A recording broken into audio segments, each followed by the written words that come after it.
about a fair tax, the governor talks about an income tax cut. Yeah. Is there room in your fair tax for an income tax cut? I don't think so. I don't think that if you look at how the income tax cut has worked thus far, it hasn't been working very well.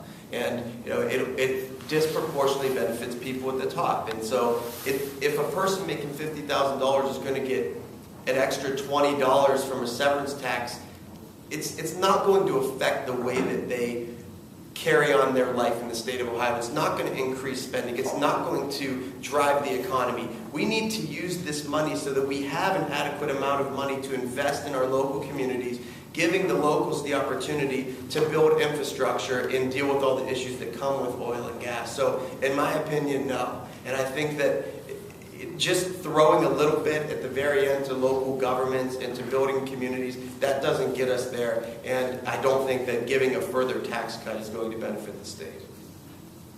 I see a lot of funding requests, restored funding, appropriate funding, additional funding. I mean, do you believe that you need to propose cuts anywhere that could offset some of the additional funding that you think is needed?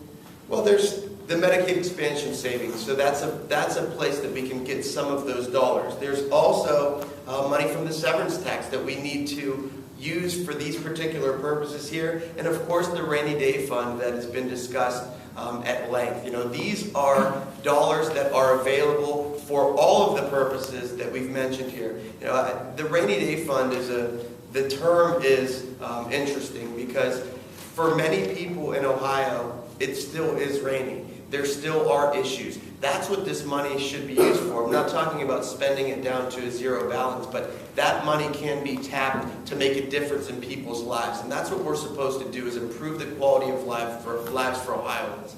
And I just don't see that happening at this point with the current majority proposals and governor's proposals.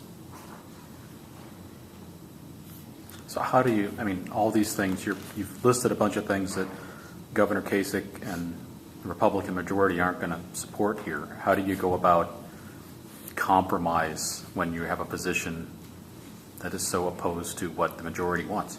Well, I don't think that everything is so opposed to what the majority wants. I think there is some room to work.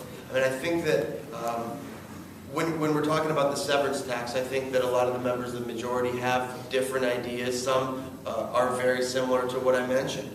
I think when you talk about all the school issues, all of those school issues I mentioned, I've heard the majority and the governors say out of his own mouth. Senator Tavares talked about the opiate problems and the drug problems. Everybody talks about making more investment in those areas. The governor and the lieutenant governor are going around talking about a plan to help curb this problem. So I think that there are places where we can work together. And I think that when you talk about the property tax rollback and the homestead exemption, there's folks in the Republican caucus that are in favor of reinstating these programs. So I think that not everything is polar opposite. Not everything is going to be confrontational. I think that we're going to try as a group to meet with the majority and try to get some things done, because again, people elect us to come down here and work together, to compromise, to reach goals and get results. And I think that that's the approach we're taking.